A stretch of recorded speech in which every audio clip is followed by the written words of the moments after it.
this on. Vladimir Putin has ordered 150,000 Russian troops to the Ukrainian border in what the world is calling a possible axis of invasion of the Eastern European country. Wall Street is on edge as markets continue to trend sharply lower with no end in sight.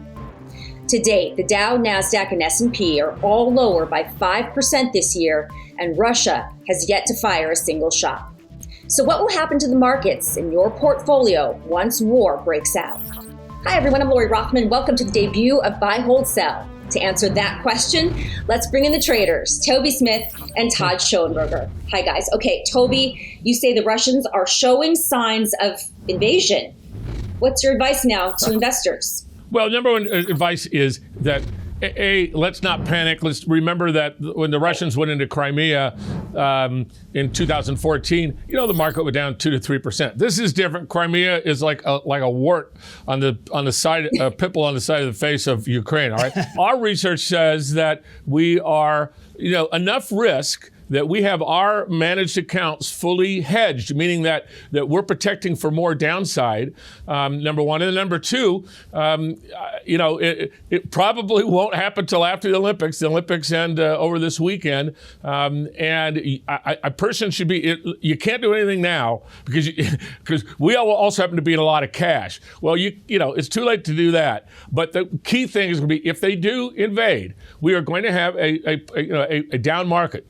But if you go back to Crimea, the last place they invaded, the market was down 2 to 3%. So take a deep breath. If the flashes that we're going to have, the invasion is on, take a deep breath, but hold where you are because it's to be too late to do anything beyond today. Yeah, and that's right, Toby. But here's the thing, and maybe you're starting to work for the State Department right now, so you know when the Russians are going to actually invade Ukraine. But I will say this, the most popular answer right now is obviously if the Russians go in, then you're looking at oil popping, and oil popping to the triple-digit amount. And therefore, we're looking at probably 5 to 20 cents more per price at the pump per gallon, and that's going to truly impact Americans. Here's the thing, though. That's in the short term. The answer is what's going to happen in the long term. So now we have to suspect that I don't believe the Russians are going to actually invade Ukraine, because if the Russians do invade Ukraine, they have this thing called Nord Stream 2.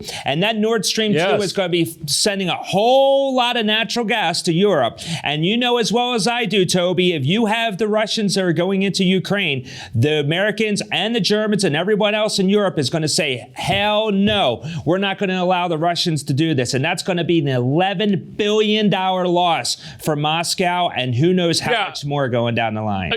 I'm not the criminologist here, but if Russia doing things, logically was their MO, I'd agree with you.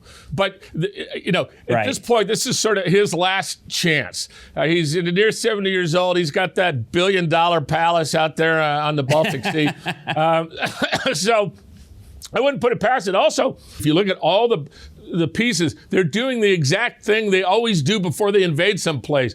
They shells a small little town. They bring certain people up. They're building field hospitals, for crying out loud. Oh my gosh, just let Ukraine join NATO. At this point, in this modern age, with all the other uncertainty and volatility out there, what is the difference? I know Toby laid it out beautifully, but really, why would the United States?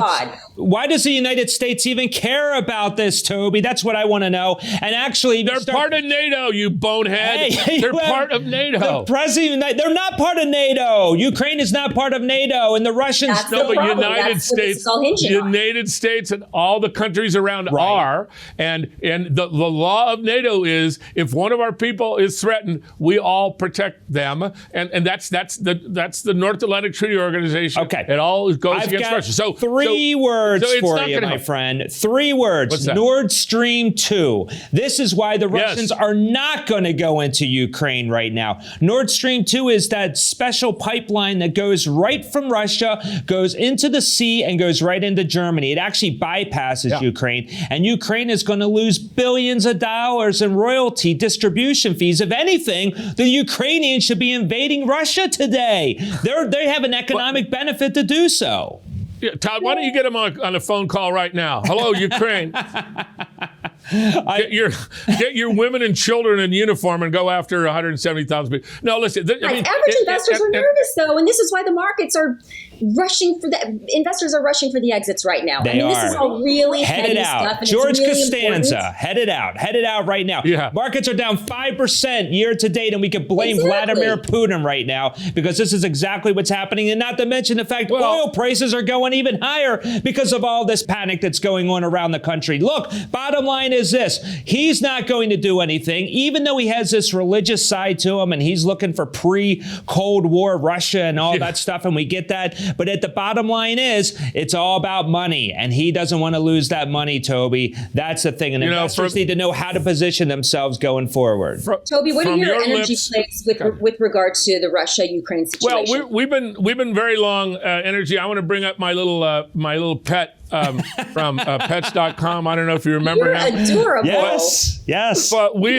this is Pets.com from the .com era, and I remember in May of 2000 telling investors on television, business TV, sell those stupid internet stocks, they're worthless.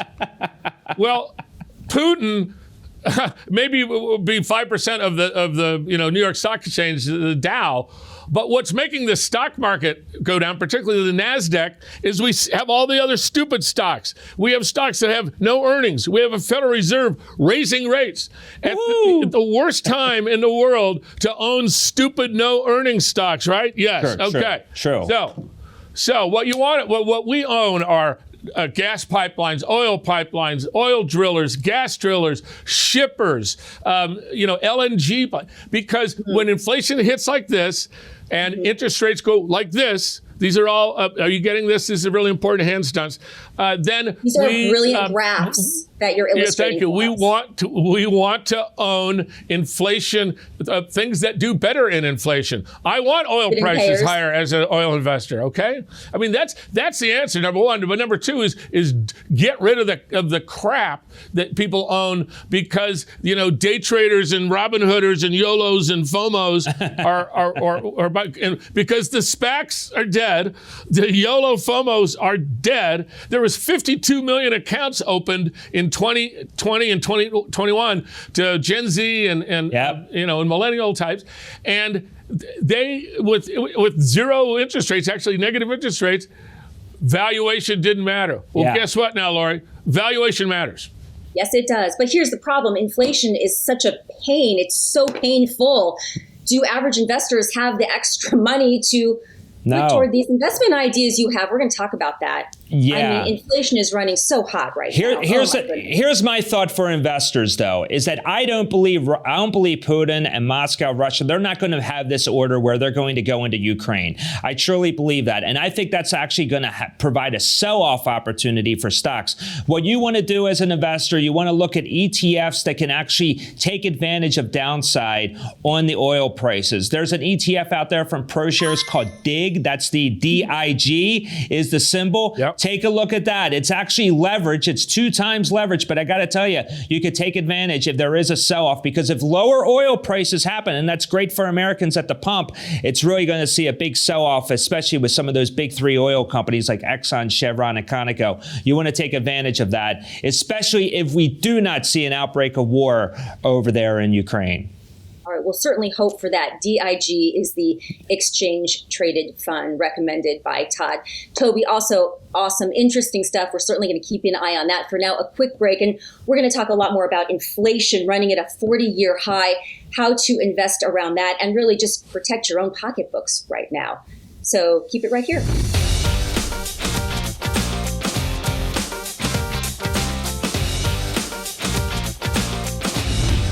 Hi, everybody. Welcome back to Buy, Hold, Sell. I'm Lori Rothman, along with Toby Smith and Todd Schoenberger, your traders today.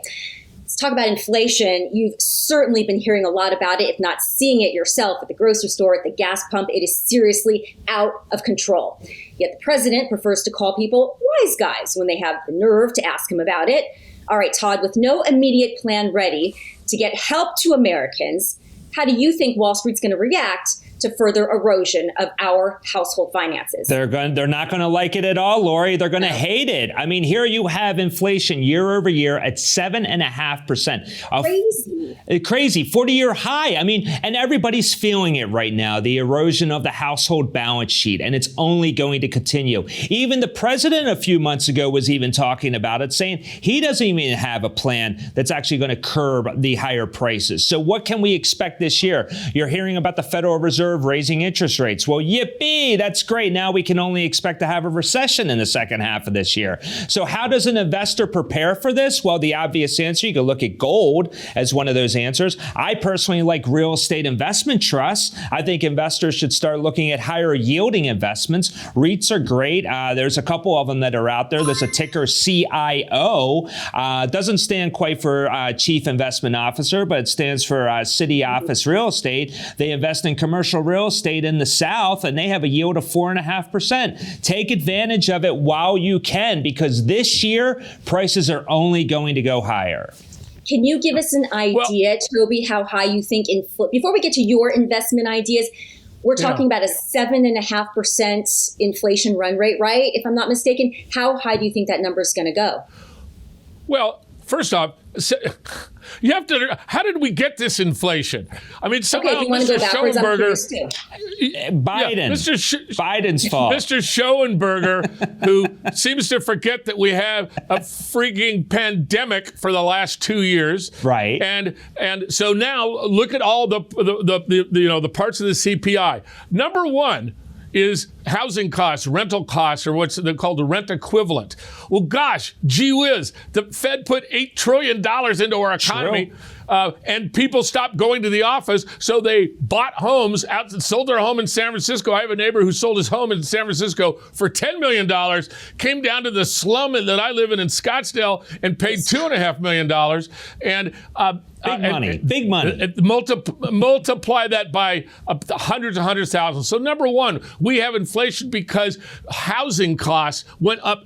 In this area, rents and housing are up 30%, 30. Now, the point of inflation is it's year over year. What Tado seems to not remember is that when we get into the third quarter and the fourth quarter of 2002, they're not going up because they went up 30% in those two quarters. So that's called the run rate. Number two, we have food inflation because we have supply chain inflation. We have supply chain inflation because there's still 722,000 containers that haven't got to the United States. Is that Joe Biden's fault? You sound like Biden. You sound like a politician. Well, I mean, Todd, what? I mean, these are facts. I know facts are not your big thing, but in fact land, there are one-time issues that came because of a pandemic, because of global economies closed, yada, yada, yada, and there will be a runoff. Where the Fed messed up is they started using the word transitory before we had any time to transition. Remember when we had with the Spanish flu after World War I, right? We had very high inflation, but a whole bunch of stuff happened that brought prices down. We started industrializing. We invented this thing called Model T, radio star, blah, blah, blah. And we had an expansion. We had a 10-year expansion. So when's it going to This is different. stop? We came off a high already. Let's look forward then. Do we need to be looking at stores of value? You mentioned gold, which is at a 9-month high. Do we need to start buying more art jewelry? Do rich people have to stop buying houses and other non-discretionary or discretionary, rather, I should say, items? Well, my whole point is that the Federal Reserve is now behind the curve, as we like to say, right? And they're going to raise rates. Are they going to catch up by times. Raising rates by 4%? But here's the point. They dangled back but there if they raise, nope. But what did the Fed? What was the whole strategy of the Fed putting the $8 trillion in? Because it made people richer. It's called the wealth effect. Look it up, Todd. I know. And when people are wealthier, they spend more, and boy, did they start spending. The gap is widening as we speak. Right. I'm talking about inflation. And investors have that safety net, and so when the market dips a little, they think, "Oh, it's a perfect time to jump in." You guys know that better than anyone, and we don't have that anymore. Right. It's an entry point. It's an entry point. Toby, I got to tell you, I don't see these prices stopping anytime soon. I went out and bought steaks the other night. I had to buy them on layaway. I'm telling you, things are just getting worse and worse. It's out of control, and I don't see it stopping anytime soon. So, well, Todd, why don't you see it stopping? Why don't you see it stopping? Because I don't see any plan. I don't see it. All I hear about is higher interest rates. I'm not hearing about a plan that's going to be implemented that's actually going to stop these prices from rising, or at least bringing them down. Well, so Todd, you want price controls. This is 1972 and you're Richard Nixon. I mean, I don't know what century you live in sometimes, Come on, Todd. Toby. Yeah, I don't know what century you live in sometimes, Todd, but in the 21st century, we have this thing called the internet, and we have a much higher productivity. As a matter of fact, the way you get inflation down is higher productivity, which we had no inflation for 20 years in a row until we had a pandemic. So somehow you've taken the 2 years of a pandemic and you've put that aside, and now you're saying we should have price controls. They are going to come down. They're going to come down because interest rates are going higher, and mortgages today are 4%. I did a mortgage a year and a half ago. It was 2.1%. Well, that's slowed the housing market, though, which has been such a driver of all of this. Right, and here's the thing. Housing start data that came out just this week is showing a decrease, a rapid decrease, actually, a 4% decrease in housing starts, because people see those higher mortgage rates. So if that is actually a sign of what the future holds, it's not looking good for the rest of the year. Do you think there's anything to the tug of war that we might see in interest rates if people pile into Treasuries, say, as a safe haven, might bring rates down a little despite the Fed raising rates? Anything to make of that, preventing a recession? We saw it in the big sell-off in the markets yesterday. I mean, here you had the Dow was getting pummeled yesterday because of the fears taking place with Russia and Ukraine. And then you actually saw just that flight to safety going into Treasuries. It did bring yields down. The question that you're asking, though, is that a long-term solution? And it's likely not. I mean, rates are clearly going to start going higher. And inflation is going to erode at the household balance sheet. Are you guys putting more in cash then with all of this? And we were talking about Ukraine earlier in the show as well. Well, I mean, I think the strategy here, Lori, is that first off, as I say, remember, get rid of these stupid stocks. Number two, Todd is absolutely right. I mean, we have a mortgage REIT called NRZ is a ticker symbol, NRZ. That's a good one. Which actually, as interest rates go up, new residential, it actually goes up in value because it owns servicing rights on mortgages. I won't get into all the details. But there are things that go up in value when interest rates go up, and I think people forgot that. But again, inflation, the price inflation you're seeing, for instance, do people understand that you have to fertilize food? I live near some farms out here. Fertilizer is made from natural gas. The reason why natural gas prices are significantly high is that they stopped investing stupid money in wells, and so we're at a deficit in natural gas. But that makes food prices go up. About 30% of food prices are fertilizers. They're all intertwined. If, for instance, I'm sure Todd would be for this, if we would stop closing down energy pipelines and new energy pipelines, and we were allowed to be able to pull more natural gas out. Yes. Remember, the natural gas, United States became the largest exporter of natural gas. Deregulation. If we allowed that to happen, that would take down inflation because natural gas prices would go down. Okay. Yes. I mean, everything's correlated, though, and everything's interlinked. There's just not one thing you can do. You can't pass a law that says, okay, all prices have to come down 25%. Okay? Right. It's not going to happen. Easy, but it's not. Hey, how about some predictions, guys? Let's look forward to that. So we'll take a quick break and come back with your stock picks. All right.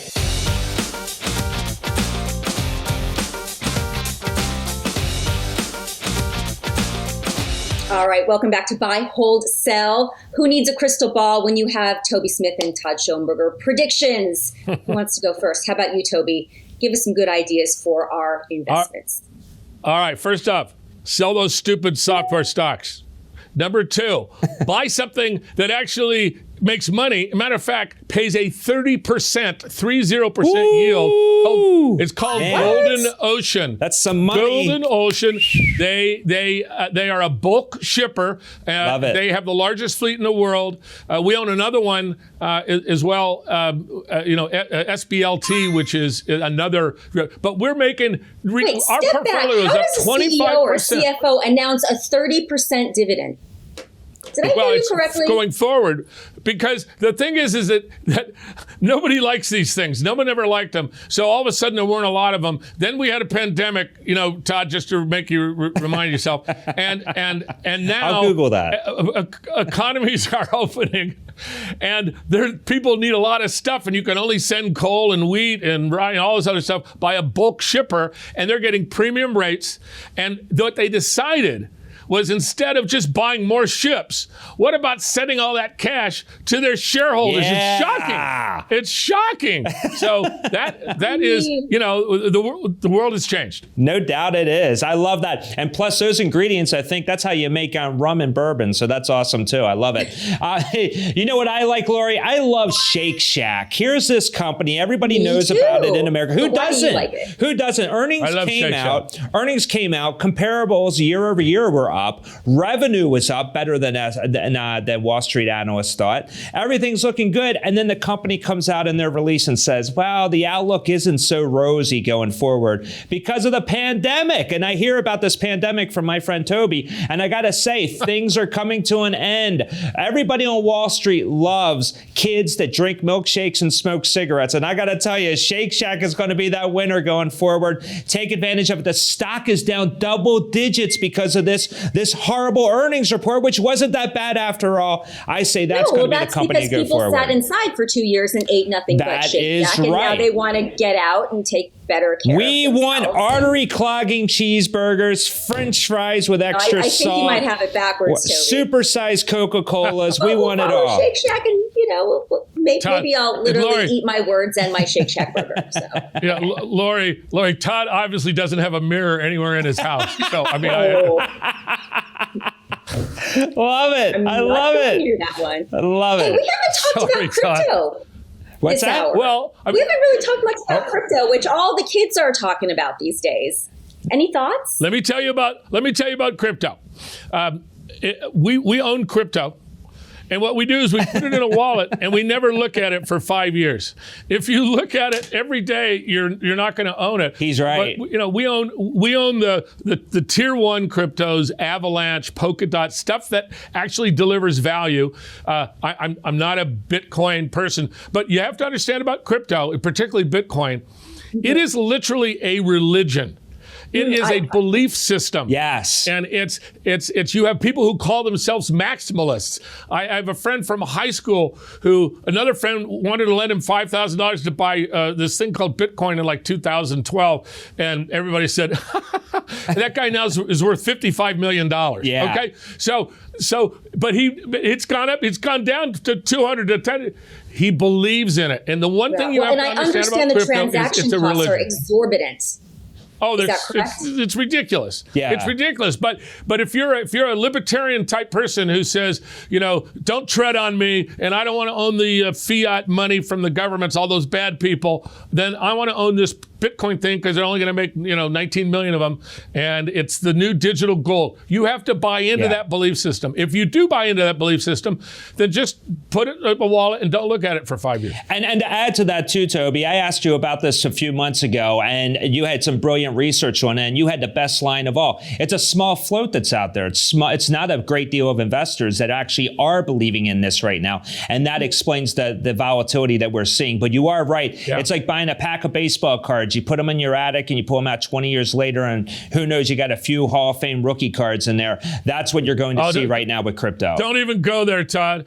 When I moved to the East Coast, I got rid of baseball cards and my vinyl albums. Oh, no. Oh, that's not a... Where's the Led Zeppelin? Hey, so as we wrap things up, guys, what words of advice? Do you have any words of wisdom for anyone out there, myself included, who's a little nervous, a little edgy these days? There's lots to ponder. Stay the course. Stay the course. Keep investing. I was looking at old clips of the three of us from years ago, and if you look at where the valuations were in the Dow, I mean, half of where they are now. And I'm thinking, oh my goodness, you think of an S&P 500 fund, you just invest money in that and just hold on to it. Yeah, you would do okay, and obviously do much better than okay. I agree. And the other side of it is the only way you mess this up is if you stop investing. So do this monthly. It takes it out of your checking account, goes out of your paycheck, and then don't look at it. Yeah. Because what happens the dollar cost averaging, Toby, is that where you're at? Yeah, I mean, because in essence, you make money in the stock market by buying when the stock market is down. You don't make money in the stock market only buying when it's at its all-time peak. Yeah. So the secret is just every month it goes into a Roth IRA named after you, Lori, and let it go. And all of a sudden, you have $1.5 million in that Roth, and you can pull it out tax-free. Yes. There's nothing better than that. Do it now until the government wakes up and says how dumb they are for giving all those free benefits to rich people. But honestly, don't think about it. But do it monthly, and take that out just like you pay the mortgage. Fantastic. Any last words? No, fantastic. It's fantastic. And thanks to all the viewers out there as well, Lori. And I'll let you close out the show. But this was so much fun. This was delightful, guys. Really, really interesting, insightful commentary and stock picks and predictions. Tobin Smith, Todd Schoenberger, I'm Lori Rothman. And we have a mascot. That's right, we do. Buy, hold, sell. We hope to see you back here real soon.